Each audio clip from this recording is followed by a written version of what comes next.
नमस्कार, आप देख रहे हैं बिहार टिक्स। अगर बात घोटालों की आती है तो सबसे पहले आंखों के सामने किसी न किसी आदमी का ही चेहरा उभरता है।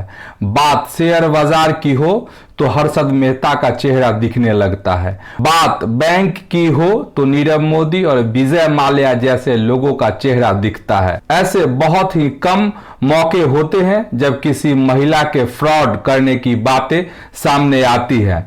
खैर, इन दिनों भारत में एक महिला चित्रा रामकृष्ण का खूब जिक्र हो रहा है, जिस पर एनएसई को एक प्राइवेट क्लब की तरह चलाने का आरोप लग रहा है। जिस तरह उन्होंने घोटाला किया है उसकी कहानी भी बहुत ही फिल्मी है। आइए इन्हीं से करते हैं लिस्ट की शुरुआत और जानते हैं दुनिया की 4 सबसे बड़ी घपलेबाज महिलाओं के बारे में। वैसे तो चित्रा रामकृष्ण से भी बड़ी बड़ी घपलेबाज महिलाएं हैं, लेकिन ये मामला लेटेस्ट है। तो सबसे पहले एनएसई की पूर्व सीईओ चित्रा रामकृष्णन की ही बात करते हैं। उन्होंने करीब 4 लाख करोड़ रुपए के मार्केट कैप वाले एक्सचेंज को यूं चलाया मानो वो कोई प्राइवेट क्लब हो। मनमाने तरीके से आनंद सुब्रमण्यम की नियुक्ति की, उन्हें इतनी मोटी सैलरी दी जो लोगों की कल्पनाओं से भी परे थी। इसे कोलोकेशन स्कैम कहा जा रहा है, जिसके तहत कुछ सीक्रेट जानकारियां कुछ लोगों या ब्रोकर्स को समय से पहले दिए जाने का आरोप है, जिससे उन लोगों ने करोड़ों का मुनाफा कमाया होगा।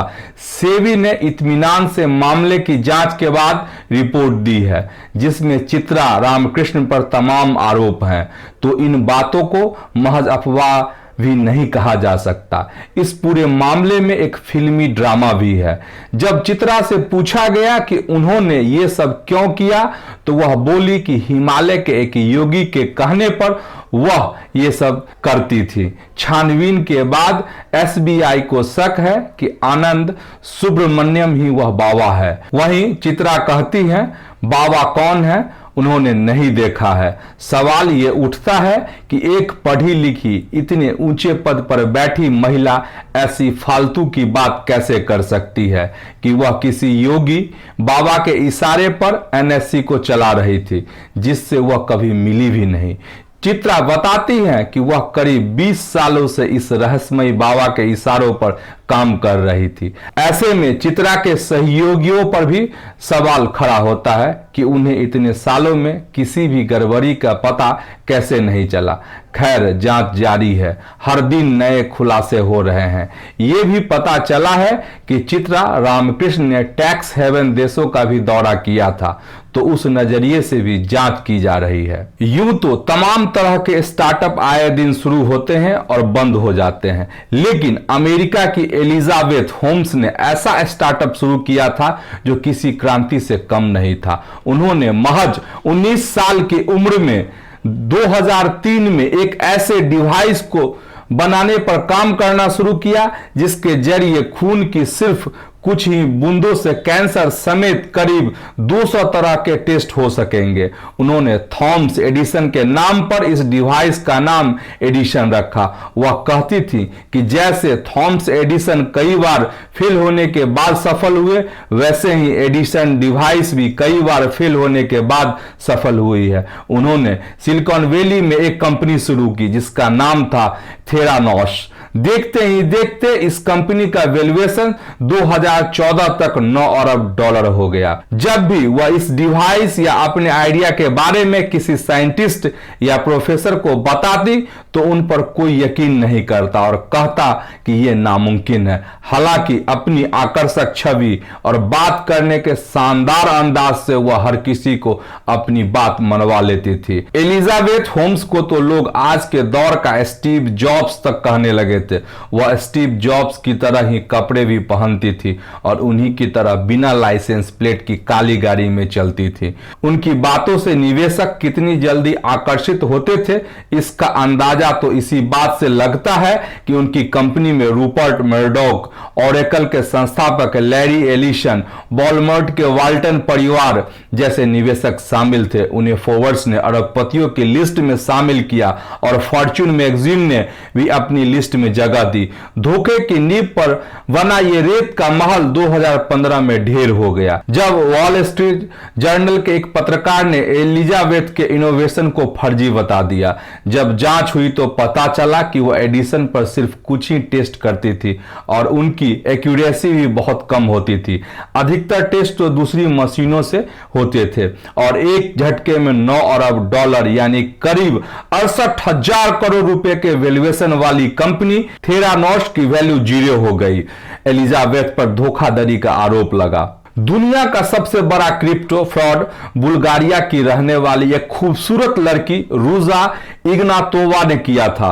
ऑक्सफोर्ड यूनिवर्सिटी से पढ़ी रूजा पीएचडी तक कर चुकी थी। दिमाग तो बहुत तेज था, लेकिन उसका इस्तेमाल उन्होंने गलत काम के लिए किया। उन्होंने यूके में अपनी ये कंपनी बनाई और 2014 में OneCoin क्रिप्टो करेंसी की शुरुआत की। रूजा ने लोगों का भरोसा जीतने के लिए उन्हें बताना शुरू किया कि OneCoin बहुत ही सुरक्षित क्रिप्टो करेंसी है जिसके लिए KYC भी की जाती है। उन्होंने लोगों को बताया कि वह ब्लॉकचेन टेक्नोलॉजी का इस्तेमाल करती है ताकि पैसों की सुरक्षा सुनिश्चित की जा सके और OneCoin का इस्तेमाल किसी गलत काम के लिए ना हो सके। रूजा का यह भी दावा था कि आने वाले कुछ सालों में OneCoin क्रिप्टो करेंसी बिटकॉइन से भी बड़ी बन जाएगी।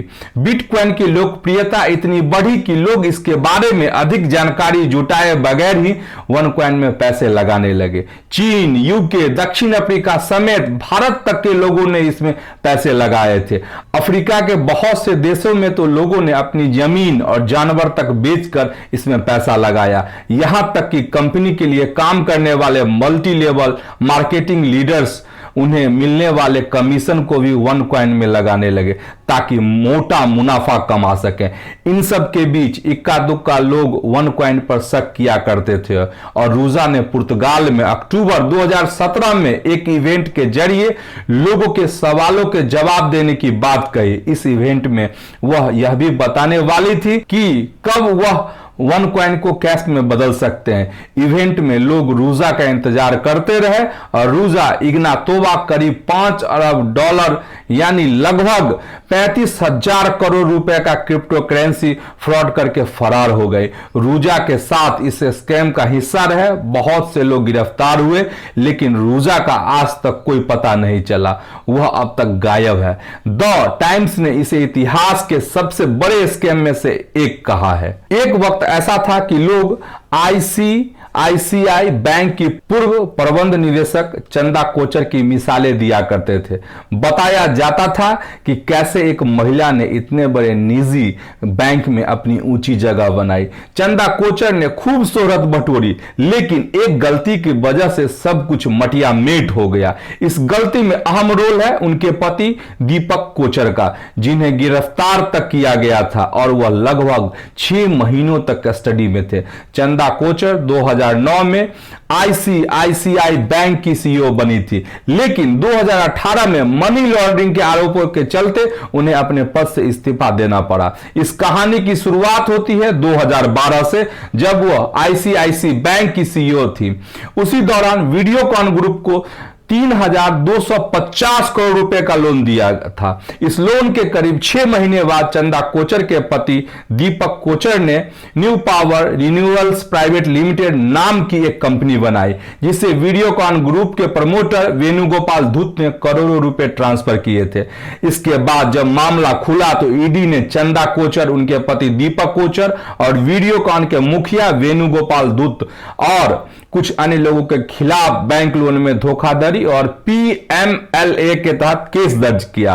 वहीं यह भी पाया गया कि चंदा कोचर ने बैंक की आचार संहिता का उल्लंघन कर वीडियोकॉन को कर्ज दिया, जिसका एक हिस्सा उस कंपनी को मिला। हाल ही में एवीजी सीपीआर घोटाले का पता चला था, जिसमें बैंक को करीब 22,842 करोड़ रुपए का चूना लगाया गया है। यह चूना एसबीआई और आईसीआईसीआई समेत 28 बैंकों के समूह को लगा है। इस फ्रॉड में सबसे बड़ा नुकसान ICICI को ही हुआ है और यह करीब 7,089 करोड़ रुपए की है। दिलचस्प बात यह है कि जब यह घोटाला हुआ उस वक्त भी ICICI की कमान चंदा कोचर के ही हाथ थी। वैसे तो इस मामले में अभी चंदा कोचर पर कोई आरोप नहीं लगा है, लेकिन सीबीआई जांच चल रही है और जिस दिन नतीजे सामने आएंगे बेशक उसमें कई हैरान करने वाले खुलासे हो सकते हैं। आपको हमारी यह रिपोर्ट कैसी लगी आप हमें कमेंट कर जरूर बताएं। अगर आपने हमारे चैनल बिहार टिक्स को सब्सक्राइब नहीं किया है तो इसे जरूर सब्सक्राइब कर लें। आप हमें फेसबुक, ट्विटर और इंस्टाग्राम पर भी फॉलो कर लें। नमस्कार।